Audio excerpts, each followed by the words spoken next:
Merci beaucoup, Madame la Présidente. Monsieur le Président de la Commission de la CEDEAO, chers collègues, bonjour. Monsieur le Président, depuis quelques jours ici, nous écoutons les rapports des différents pays. Tous les pays disent qu'ils ont des problèmes de santé. Tous les pays disent qu'ils n'arrivent pas à nourrir leur population.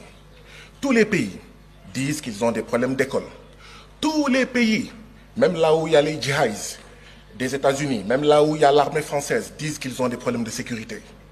Je n'entends pas dans le rapport des réponses à ces problèmes.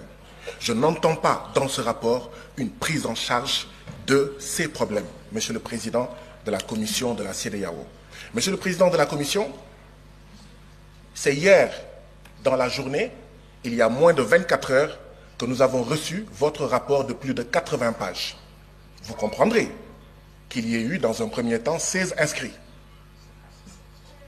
Vous voyez, il y a 36 présents sur le total des députés de la CEDEAO.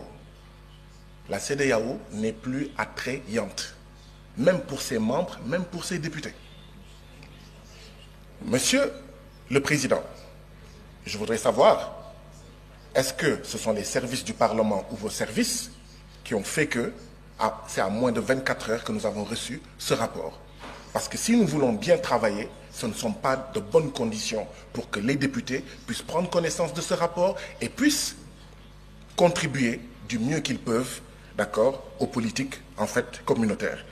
Monsieur le Président, vous avez dit qu'un peu plus de 85%, que les recettes des prélèvements communautaires financent un peu plus de 85% du budget de la CEDEAO.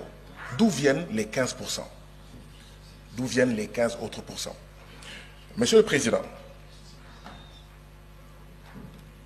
notre CEDEAO va bientôt avoir 50 ans.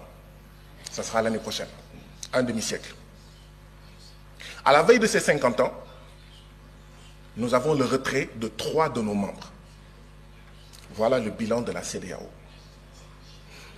Nous nous attendons à avoir un discours d'électrochoc, mais pas un discours qui nous fait rester dans notre sommeil.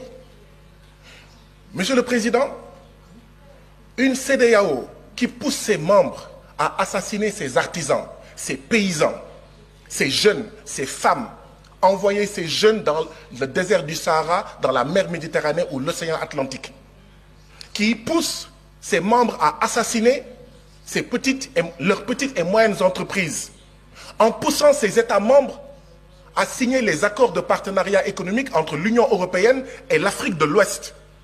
Et tout le monde savait que les accords de partenariat économique, c'est la possibilité pour 85% des marchandises de 27 États de l'Union européenne d'entrer dans nos pays sans payer de droits de douane. Comment est-ce qu'on va régler la problématique du chômage?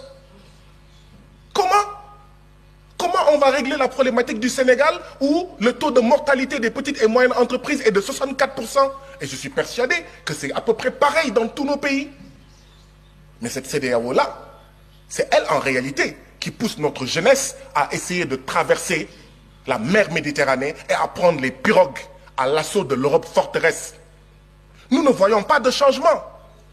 Cette CEDEAO qui pousse nos pays à maintenir les bases militaires françaises, à accueillir les djihadistes et d'autres armées d'occupation, parce que cette CEDEAO ne nous aide pas, n'aide pas nos pays, comme le Mali, comme le Burkina, comme le Niger et comme d'autres pays, à faire face à la sécurité. Voilà ce que c'est que la CEDEAO. Mais qui va rester dans un mariage pareil? Un homme et une femme sont mariés. L'homme prend ses bagages et part. La femme dit à son mari, tu vas revenir par la force, viens. Non, c'est de dire, mon mari, pourquoi veux-tu t'en aller? Et on pose les problèmes. Je ne sens pas cette démarche, Monsieur le Président.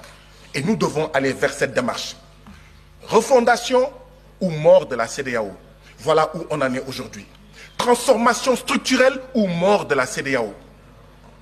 Changement profond ou mort de la CEDEAO. Voilà où nous en sommes, Monsieur le Président. Si on ne fait pas ça, la jeunesse de l'Afrique de l'Ouest, dans les villages, dans les quartiers, ne veut plus de ça. dit que cette CEDEAO est une CEDEAO des chefs d'État et non des peuples.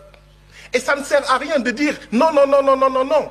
Il faut changer par les actes. Que cette CEDEAO soit une CEDEAO des peuples, que ça soit attrayant. Madame la Présidente, j'aurais suggéré qu'il y ait un minuteur. Dans nos différents parlements nationaux, il y a un minuteur, d'accord, qui montre... Votre temps de parole est épuisé. Pourquoi? Pourquoi? Pourquoi? La CEDEAO qui est censée être... Honorable Baba Sall, Honorable Baba Sall, vous avez la parole.